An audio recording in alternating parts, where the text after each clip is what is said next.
So thank you everyone for having me. As Claire said, my name is Michelle Lempa. I am Project Director of Evaluation and Learning within Pew. Evaluation and Learning is part of our strategy department, which includes a number of other functions, including our library and archives staff, a team of program planners that help generate ideas for new projects or help review and strengthen existing projects. We also have our research review and support colleagues, which help our programs deliver high quality research products. But we'll be talking today exclusively about the evaluation and learning team. Just to give you a little sense of where we're headed today, I'll talk about the kinds of projects and ways that evaluation and learning contributes to Pew. And that'll be taking you kind of through the nuts and bolts of how we conduct specifically our outcomes evaluations. Talk a little bit around our guiding principles and ideas, and then give you a preview of some forward-looking work as we develop a learning agenda to help guide us for the next 2 to 3 years, and then leave some room for your own questions and reflections. So on to the nuts and bolts. So quick background about Pew. We were established in 1948 by several children of the founders of the Sun Oil Company. In 2003, Pew changed its status from a grant-making foundation to an independent nonprofit, which means that we now conduct the majority of our programmatic work in-house. Today, we have more than 50 major initiatives and programs active at any one time. We have more than 1,000 staff and a global reach. And all of this supports these 3 main goals you see up here: improve public policy, inform the public, and invigorate civic life. So we have an array of programs that stretch all the way from seeking multinational agreements to protect our oceans, to public pensions reform in the United States, to grant-making efforts around arts and culture in our hometown of Philadelphia, and everything in between all of those. And evaluation actually has been a long part of our work. We commissioned our first program evaluation in 1985. And fun fact, our current CEO, Sue Uran, actually began her career at Pew in the evaluation department. So we're really kind of baked into the DNA of the organization. So here's our sort of 4 main buckets of responsibilities. Our role has evolved over time. In fact, we added learning to our name very recently in 2018. So our longest standing responsibility is around program evaluations. And this is really commissioning consultants to conduct independent assessments of either individual projects or groups of projects that are operating under a common strategy. And this really is our unit's bread and butter. Over the years, we've primarily focused on outcomes evaluations that look back retrospectively over a period of time, usually about 5 years or so, to document the progress and accomplishments and Pew's contribution to the objectives that the program set out to achieve. And this often takes place, let's say, at the end of a multi-year strategy or as a program is sunsetting. We also provide thought partnership and technical assistance to our colleagues on things like developing program objectives or tracking indicators. And in the past few years, we've been making room in our workload for some new directions, which you see up here. Because our team engages across all of Pew's work, from global to local, we added a set of responsibilities to better leverage the line of sight that we have across the entire organization. So this is things like cross-project assessments that dive into specific topics or issues that may cut across multiple projects. One example of this might be looking how policies spread from state to state or nation to nation. And then we're also experimenting on different ways to do program learning. So rather than focus on sharing our findings just with the project that underwent the evaluation and with Pew's leadership, we're thinking about how we can share these lessons more broadly across the institution in different ways. And it's really incumbent on us to do that because somebody in a pensions reform initiative might not see the immediate value in reading findings and lessons learned from a fisheries management project. So we really need to connect the dots for them. So I just want to give you a sense of kind of the scale of our efforts. This slide is all of the evaluations that we've commissioned over the past several years. So that first bullet on the previous slide. And we do some smaller in-house efforts that aren't up here, but the bulk of the work we do contract with external consultants. To give you a sense of the resources that we have available to do this, we have 4 mid to senior level staff on our team and 1/3 of a junior staff member that we share with another unit who conducts and manages evaluations. We're supported by 50% of an administrative assistant, and then there's a director that oversees our unit as well as several others within Pew, but who does not conduct evaluations. So our larger scale evaluations typically cost about 175 to 200,000 US dollars and take about 12 months to complete once the contract is signed. The contracting process itself can take a couple of months or sometimes even more than that. And then there's a tail at the end of the evaluation on disseminating findings. So a whole effort for one of these larger scale evaluations typically takes about 18 months. We also do some smaller, shorter term engagements that come in around 50 or 75,000 US dollars. And on average, we're contracting out about $500,000 per year, some years more, some years less than that. And if you'll recall what I said just a few minutes ago, Pew has more than 50 projects going at any given time. So we can't possibly evaluate everything. So the big question is, how do we choose what to evaluate? Well, lucky for us, over time, we've developed a set of criteria that helps focus our limited resources on the evaluations that we think are going to yield the greatest benefit to Pew. So these are things like timing an evaluation to inform a new strategy or an institutional decision about a particular project. If we think that the project is poised to provide lessons that will inform some of our other work elsewhere, or if Pew has made a significant financial investment. And a project only has to meet one of these criteria to qualify for being evaluated, but the more of these that are met, the stronger a candidate it is for review. So we use these criteria to initiate discussions with program leadership and staff at Pew in order to select a slate of evaluations approximately every 18 months. So once we have a slate, how do we design evaluations once a project's been selected for evaluation? So what we do is we align our evaluations to our strategic planning process that every program goes through at Pew. This slide is a very, very simplistic example of some of the elements of strategic planning, our strategic planning approach, and this happens to be an example from our antibiotic resistance project. We look to work on things where we can, sorry, just wanted to check the chat. We look to work on things where we can use our organizational strengths in order to contribute to sort of a big picture, longer term solution to a problem. But our timelines and resources are such that it means that we're really just focused on one piece of the puzzle. So that's the objectives and outcomes you see on the right-hand side of this slide. So in this case, Pew was looking to change policies and practices that would stimulate new antibiotic development and help reduce inappropriate use of medically important antibiotics.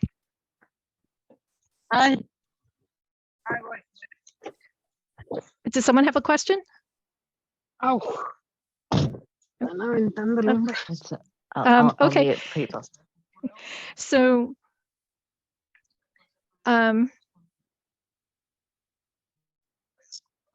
we just need to make sure that everybody's on mute.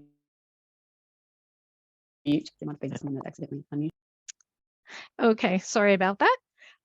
So this slide with the evaluation questions, it really it lists kind of some of the typical questions that we ask in outcomes evaluations that tie back to that strategy. So it's focused largely on documenting the progress that we've made towards the objectives that the project set out for themselves, any barriers and facilitators, and then our specific role in that progress. How we do this is by meeting with project staff reviewing key documents so we really understand the issues that they're working to address, what their strategy was, what the objectives were, how they're conducting their work. And we develop a scoping document that's very much akin to what you might see in a request for proposals or a terms of reference. So there's background on the project, the rationale for conducting the evaluation, the questions that we answer. And this is all done collaboratively, again, with the project team and with leadership. We also are responsible for doing the budget estimates for the project, searching for a consulting team that has both evaluation expertise and subject matter expertise. And we are liaisons and thought partners throughout this entire cycle of the evaluation with the consultants and with program. So we help organize briefings during and at the end of an evaluation and help create other content to disseminate the findings. So I mentioned that we like to assess our specific role in the progress towards objectives. In order to help facilitate that, our unit has developed definitions for 3 rating categories to be used by the consultants in assessing contribution to a project's objectives. So this helps us provide some consistency across evaluations across that broad array of topics that we cover. So the first category, decisive, we often sort of call this the but for Pew category. So but for Pew, something would not have happened. It doesn't mean that there weren't other actors in the field, but that somehow we really played a unique role in making the outcome happen. Important means that we played a meaningful role in the efforts that led to the outcome, but somehow we were not distinct or pivotal or unique in some kind of way. And then inconsequential, this last one is that the outcome would have taken place with or without us, even though we were actively working in the space. We often see this this contribution assessment happen, let's say, when a major external event takes place. So there's a change in a ruling party after an election or a major event like a storm or the pandemic. So I'd like to talk a little bit about the principles and ideas that guide us and kind of, as we're evolving. I mentioned we added learning to our name. There are all kinds of learning. So we're guided by the idea that our unit's unique value add is our ability to drive strategic learning. So that's learning that's focused on improving program strategies. Obviously, we were learning before we put it in our name in 2018, but this name change signals our unit's intention to really think about strategic learning more purposefully than we had previously. And so you can see the results of that beginning kind of in the new directions portion that I highlighted on a previous slide when I covered our responsibilities. So in keeping with this focus on strategic learning, we drafted a new goal for our unit in 2021. And this goal reiterates our long-held commitment to use evaluation to inform decision-making and promote accountability, but it also emphasizes using complementary approaches to help generate knowledge and promote learning that improves practice. So we want our, alongside this goal, we drafted some guiding principles. We want our evaluations and our work to be broadly useful for a number of purposes across the entire program lifecycle. Over time, our work was typecast a little bit, and some of the ways that we're now using our expertise are not new necessarily to the evaluation field, but they're new to Pew. So we're sort of broadening the ways in which we can help the organization. We also want our work to earn the respect and trust of our colleagues and leadership at Pew, as well as our peers and other stakeholders in the fields that we work. I also already talked about the need to be selective in the projects we take on due to our limited resources. And then last, we're really willing to test new things, to really seize opportunities and adapt our work. So we're really trying to practice what we preach in terms of ongoing reflection and learning to really help the institution. So last, I just want to give you a little bit of forward-looking content on learning because this is sort of the newest piece of the puzzle for us. And we're still really figuring out the best ways that we can support learning. I am not going to take you down a rabbit hole of the learning literature, but just suffice it to say, in order to influence learning organizational culture, you really need to pull on multiple levers. So these are things like individual skills and capacities, the way that information flows through an organization, how bought in leadership is to learning, what the organizational policies are, those kinds of things. So we're now using some of these levers as a framework to think about where our team can deploy its strengths and resources to help enable strategic learning. We've been working on this just for a few months, so we're really still in the messy middle of this. But our two initial efforts you can see up here on the slide, and I'm going to talk about what we're doing around creating a shared program-wide set of learning priorities. So since leadership is a key leverage point that we really want to try and influence, one of our efforts has been to partner with our program leaders at Pew and identify a core set of 3 to 5 learning priority questions. Turns out it's going to be 3, and we'll get to that in just a moment. And our aim is really to try and provide some alignment around a core set of topics that all of program can get behind and contribute knowledge to. And we really see ourselves kind of leading projects that fall within our wheelhouse of evaluation and some of these cross-cutting learning efforts. We think we can help be the connective tissue between efforts that are led by others within the organization, and then learning from you all and bringing that back to our colleagues at Pew. Hot off the presses, here we go. These learning questions were just agreed to by leadership last week, so you're getting a sneak peek at this. We haven't really kind of set out yet kind of our plan for how we're going to tackle these, but there are a number of kind of sub questions that fall underneath these, and I'll just give you one example. So what does it take for outcomes to be durable? So, we'll want to explore how each program is defining durability, how that may be similar or different across the institution. What approaches or conditions help to ensure durable results, and a number of other questions. And the same goes for all 3 of these questions we see here. So we're really excited to be creating this agenda to help everybody align around these questions over the next couple of years. Last, I just want to leave you with a few thoughts that have really come to our team as we've gone through this journey of developing our learning agenda. The first is that you really need to look to integrate learning into your existing practices to the extent possible. And if you're doing anything new, it should ideally replace, not add to what you're doing already, and to create an added burden. Again, I mentioned that learning is a very broad and diffuse term, so we need to center ourselves squarely on learning that's strategic and action-oriented to help program strategies. Our team should also model an approach of flexibility, of trying out new ideas and kind of keeping what works, discarding what doesn't. This might be piloting some ideas with a subset of our staff before we roll it out to the entire institution. And last, but definitely not least, is that it can really be tempting to do some big splashy organization-wide efforts to create visibility. And those are great to sort of let folks to kind of signal to folks what you're doing and let them know you exist. But those efforts in and of themselves may not make a lasting impact as far as learning goes. So if we're really going to be about learning, we need to work at smaller scales and really focus on making the connections between and across teams that are kind of struggling with similar issues, rather than trying to get the entire organization aboard on, some particular issue. And with that, I am going to open it up to questions and to discussion, and just thank you for your time.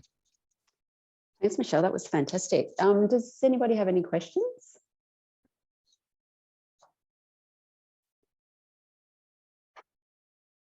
I have a question, Claire. Great, go, John. Michelle, my question is whether or not theories of change are a feature of your project planning and evaluation. Yeah, so yeah, Yeah, our program planners work kind of on the front end with projects, often to develop theories of change or, logic models are sort of related tools to be thinking about how they're designing their projects. And then, we're able to use those as we're building out our strategy for how we're going to evaluate the projects. And I know that our program planners are happy to come talk with you at some future point in time about how that process works here at you. P if you're interested. Charles had a Right. question in the. Oh, sorry. Go ahead. No, there was a question in the chat from Charles. It's could you provide examples on how the conservation standards are helping Pew with their evaluation and learning program? So John, I think you're on with me. Do you want to talk a little bit about how conservation standards are finding their way kind of into the planning process and how projects are being developed? Because that has a direct effect on the things that we're looking at in our evaluations.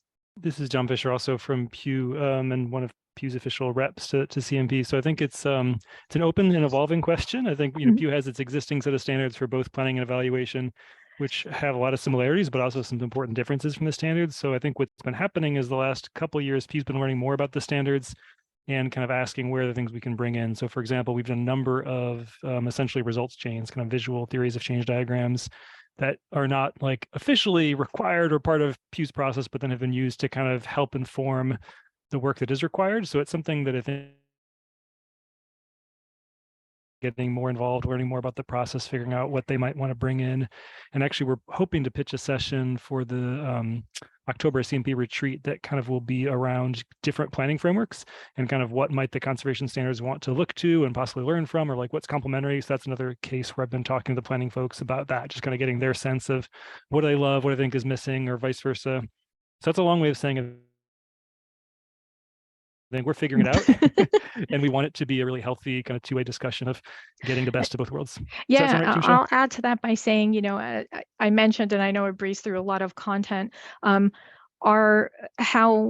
we design our evaluations flows directly from the strategic planning work that's being done between the programs and our planning colleagues. And so, when it's baked into the theory of change, it will be baked into the evaluation. But we also are quite collaborative when we work with projects to design the evaluation. And so we talk with them about, we sort of have a set of core questions that we can plug into an evaluation, but we also talk with them about other things that they want to be learning about. And so some of the kind of recent chatter has been around how can we look at the conservation standards, but it's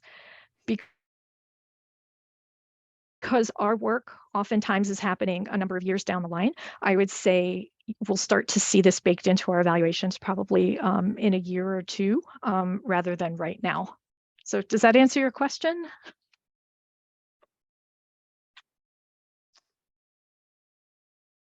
Maybe we'll take that as a yes.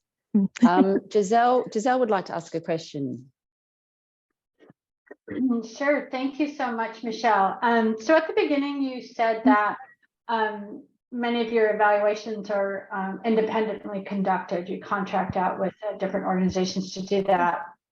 And, so there's the reflection piece where you're going, okay, did you do what you planned to do? Did you achieve what you planned to achieve, your outcomes? And you kind of get all of that data or information. And at that point, are they presenting that to Pew to go, okay, here's the data, here's the information about implementation and outcomes, and then you decide what needs to change? Or is the evaluator doing that? And the pros and cons of letting people develop recommendations on their own versus having an independent organization interpret it and saying, here's what I think. So how do you handle that? Yeah, so I did gloss over kind of that process a little bit. So when we're working with evaluators, I like to tell them, tell us what we asked, but also tell us what we need to know, because there may be other things that they're learning as experts in the field, or things that we didn't think to ask that they're coming back to us, alongside of kind of looking at Pew's contribution on something, on an objective that we've asked about. So that's sort of the first part of that, is like they may come back to us with additional information. The second piece is that we have a lot of touch points throughout the life of an evaluation, where we're asking evaluators to provide some preliminary findings as they're sort of partway through their data collection, to create that feedback loop with the project team. And it may generate, if there seems to be an interesting thread of inquiry, the project team may say, oh, here's, some more documents you can look at. Here's some additional people you might want to talk to, that kind of thing. And so that happens a couple of times throughout the project. And then we do a series of final briefings once all of the results are in. So they generate a report of some kind. It might be a written narrative report. It could be a PowerPoint deck with, an executive summary. It differs from project to project. But then we have these briefing conversations with different configurations of staff in the institution. So the project team specifically that worked on the program gets a chance to talk with the evaluators on their own. We have one for leadership, so that our vice presidents and our CEO can ask questions that are of interest to them. We'll do briefings with all of strategy, so the program planners and others who are in our department get to hear the results and ask questions from their perspective and how it may affect their work. And this includes things like how can they cycle back some of these findings into the planning cycle. And then we'll often do a curated, let's call it,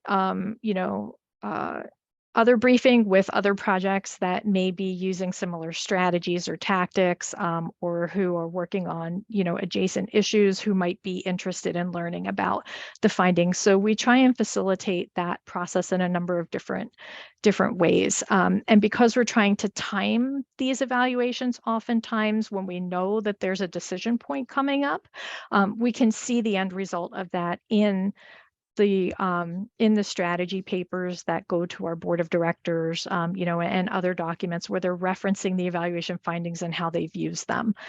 It's not perfect. It doesn't happen all the time. We had a project that we evaluated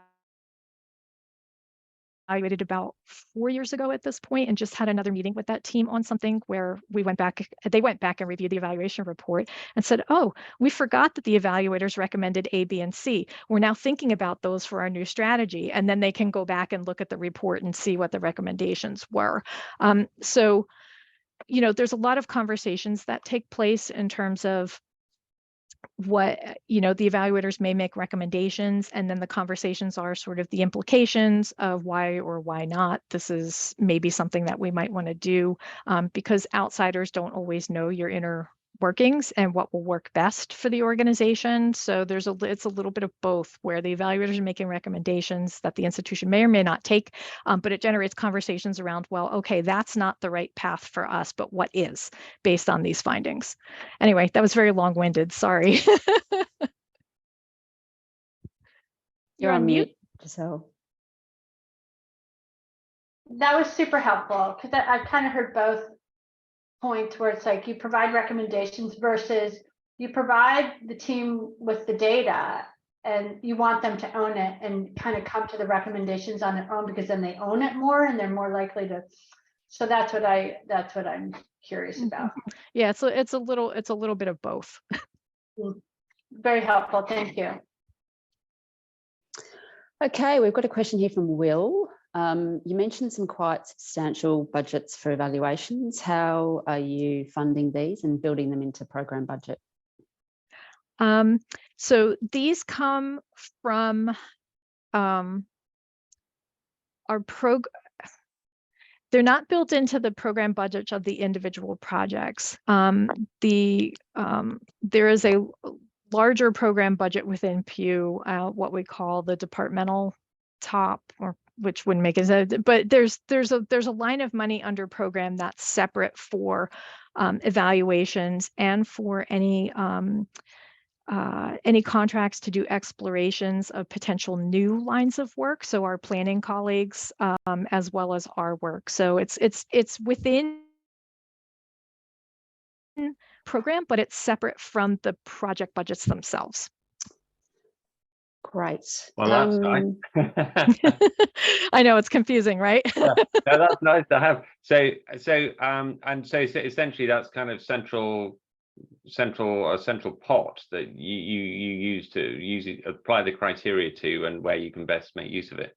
Yeah, so it's and occasionally projects will bake in an evaluation into their strategy, and sometimes there's dollars tied to that. But because we're using these criteria and we don't know what kind of the institutional priorities will be at any given time, even when we do an 18-month calendar, something often changes by the time we get to the end of those 18 months around what's a priority for us. So keeping it separate from the projects themselves really helps us be a little more nimble around what we're looking at. And so for programs that don't fall into that category, don't get that large amount of funding to support an evaluation, you might do something lighter with them. It might be more internal with them. You'll still ask maybe similar questions, but it's not going to be as thorough. Yeah, exactly. So we do our team alongside of these these commissioned evaluations, we'll do some smaller scale efforts where if there's a targeted set of questions that a project has, we can go out and do a dozen or a dozen and a half key informant interviews and do a write-up internally, or commission a smaller scale assessment, let's call it, where we can give somebody maybe $30,000 to go out and do this kind of work, but that comes out of that pot of money that we have. Yeah. Thanks. Great. And we've got a bit more time here for a couple of other questions here in the chat. We've got one from Apana. You mentioned the cross-program evaluation as a relatively new area of work, but do you have some examples or ideas of how you are considering some of the past evaluations into emerging priorities? And what are some of the ways you are considering this cross-program work? Sure, I can talk. I can just give a couple of examples of some of the project work we've done over the past couple of years. A couple of years ago, we looked at all of our projects that are working in the multilateral space that had evaluations, and did a content review of those, and alongside of additional interviews that we collected for the purposes of that project with our planning colleagues, and wrote up a report to our leadership around that, because they had some specific questions around multilateral engagements. Right now, we're partnering with our planning colleagues on an effort to look at policy diffusion in the United States across states, and part of that is key informant interviews with both our staff and experts outside of the institution, which we helped conduct those interviews. Part of that is also a content review of past evaluations to look at what they can tell us about diffusion of policy. And then we have a number of other efforts. We also did a literature review. Our library colleagues helped us with that, and so this is really sort of a kind of multi-unit effort to look at this kind of thing. Great. Hopefully that answers your question, Apana. I just wanted to, around that cross, ask a quick question around, you're mentioning before about aggregating insights across projects. Are you seeing some common themes? Yeah, there are a good number of common themes across our projects. Oftentimes, so Pew has a very nonpartisan stance, and we try to be evidence-based in the work that we do, and that emerges as a particular strength of ours in many of our evaluations. We also have had some findings around in recent evaluations, rather than sort of drilling down into maybe one very narrow part of an issue, we've been trying to work across multiple lines within an issue area. So for example, that antibiotic resistance project, where we were looking at trying to trying to really sort of push the field in terms of developing new drugs, but also trying to create more stewardship around, judicious use of existing drugs. And so that was both in the agriculture space on food production, also in hospitals, and then on kind of the drug development end of things. And so that turned out to be a strength, having this kind of line of sight where we could bring, there wasn't anybody else who was working in that space that kind of had that knowledge that they could bring across those different areas and kind of pull all the threads together. And that's a theme that's kind of emerging in some of our recent evaluations on a number of the projects that we're working on. Great, thanks, Michelle. There's a couple of other comments in here. I won't read them out. We're just getting almost close to time. There is a question that's just come through. I can go back to the comments if people want me to read those out, but just a question from Richard around any potential plans for prospective instead of retrospective learning from projects. What specific interventions work and what doesn't? So and why? I cut that out for time. But yeah, that's one of the things where I said we had sort of gotten pigeonholed a little bit into a particular way of working. And a lot of that was the sort of retrospective look back. We're now branching out in terms of the ways in which we're structuring our evaluations and thinking more about developmental evaluations and process evaluations, kind of getting in on the ground floor as a project is starting, or if there's, maybe it's been around for a while, but they're taking a new direction with their strategy so that we can provide some of that prospective reflection. We've been doing it at a smaller scale, those 50 to 75,000, US dollar projects, but we're really hoping to kind of cycle those into some of the larger work that we do. So that's in the offing, just in the future, probably about a year or so out. Great, thank you. Sorry, Paulina, I skipped your question. So we'll we have identified similar topics for learning at the Moore Foundation. So there may be some potential cross-organisation learning there. Yay! She'd be curious to know what internal limiting factors you've encountered or think you will encounter to fully implement the learning agenda. That big size says it all. Sorry, Paulina, I'm sorry I skipped your question. That's okay. Gosh, this is so new. I mean, when I say hot off the presses, like I said, we just got agreement around these questions last week. So we're still trying to figure it out. I would love to think with anybody on this call who is interested and is kind of working on the same kinds of things. We're just really trying to figure out how to operationalize this now. So let's learn with each other.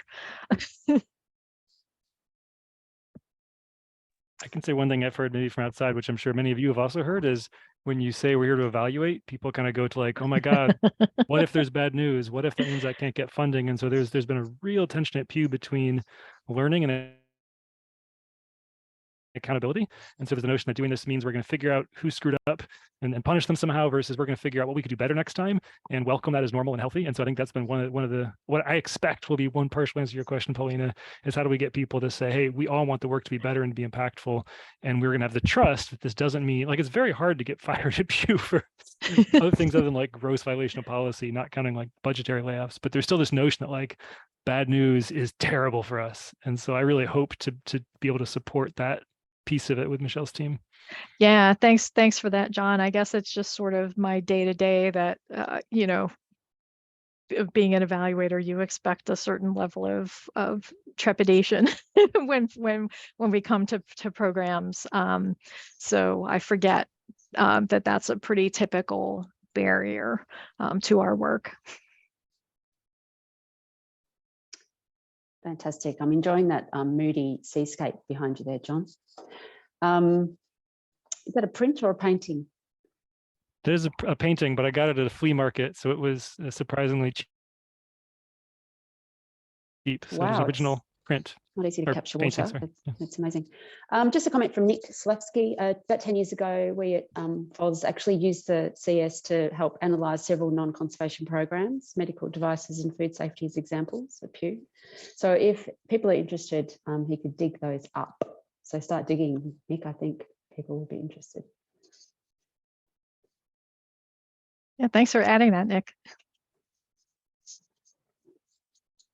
Yeah, happy to share, although I probably can't share them outside the Pew folks because they're confidentiality folks until you all release them, but we'll see. Yeah, happy to keep it close to a low number of people at Pew if that's helpful, and to make people sign in blood that it can't be shared further, but it does sound useful. Okay, so keep it secret. Fantastic. Just a couple of other comments before we move on. Creating a safe space to learn from failure is a big challenge. Paulina. I